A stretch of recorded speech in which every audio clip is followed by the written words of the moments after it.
Hey everyone, Mr. Sujano here, your source for gaming, tech, emulation, and open source news. Let's get started. Alright, to kick things off, Mrs. Sujano and I are in the beautiful Dominican Republic. It's an okay day. It was raining a little bit. I'm hoping the rain holds off here and I can actually record. Either way, there's a lot to see here. I'll take you along my day, hopefully, and talk about a lot of news. The first thing on the news docket is the PlayStation Network, and PSN is down. Well, at least at the time of filming. If it's not down, if it's back up, I'll write it right here. If it's still down while I'm editing and posting, well, it's still down. It was down on 7 p.m. I was about to say a.m.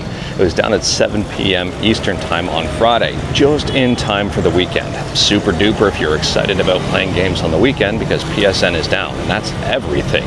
And apparently it's down worldwide. We don't know what's happened yet. Some people are speculating it may be hackers. There's a lot of speculation out there, but we're not going to know until PlayStation tells us. If they tell us, and you can check out their PlayStation website to see the status of the overall network, and again, like everything we talk about, links will be in the description below right at the bottom. In my opinion here, it's just ultra inconvenient timing. I mean, PSN being down at all is inconvenient. But on the weekend, starting on Friday, that's absolutely awful for all the PlayStation gamers out there. And speaking about stuff being down, next up we're talking about Wonder Woman. And it turns out that Wonder Woman may be delayed for many years. So this game, I don't know if it's in development hell or what's going on here, but apparently they've spent over $100 million on this game, and well, it does have changing staff, changing high-up staff. So we don't know what's going on in terms of whether or not this game is going to come to fruition, but things are not looking good if you were looking forward to that game. But moving on, and we're talking about some good news. I'm on the beach with a cold beer, or 2 or 3 or 4 of them over there by Mrs. Sujano.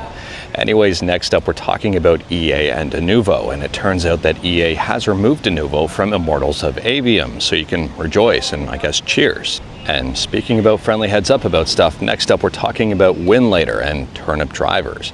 And it turns out there's new Turnip drivers for Winlator. So at the time of filming, the latest update here is version 25.1.0 revision 1. And there may be some fixes, maybe some compatibility improvements and performance enhancements, or there may not. Turnip drivers I find to be very temperamental depending on your device as well as what game you're trying to run with it. So just double check that. If you've got a Snapdragon CPU with an Adreno GPU, you may be in luck here and you may like those updated drivers. And speaking about custom stuff, if you've ever wanted to swap out DLSS versions, I've got a great news tip for you here. And this was sent in from someone, and I really appreciate it because I didn't know about it before, but it's called the DLSS Swapper, and it's over on GitHub. It's 100% free and open source. So they say here the DLSS Swapper is a tool that allows you to conveniently download, manage, and swap DLSS DLLs, allowing you to upgrade or downgrade DLSS version in a game without the game needing an update.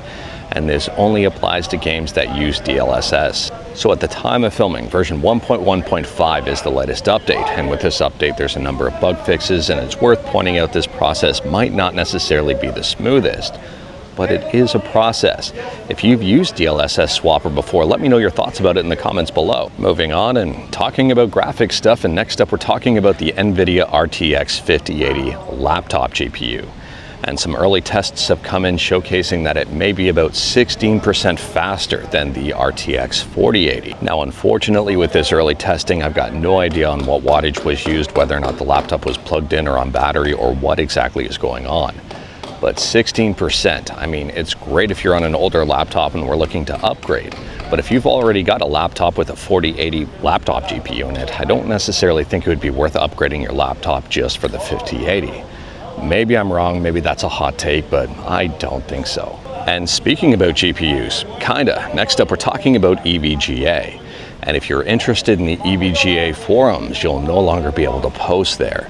They've migrated their forums over to Reddit, or maybe not necessarily migrated, they've just moved over to Reddit, so if you want to check out recent information, you'll have to go to the Reddit page. Fortunately, all of the older stuff is archived, so you can browse through that stuff, but at the same time here, I can understand why they did it. It's probably a lot cheaper to manage and maintain over on Reddit as opposed to on their own self-hosted stuff.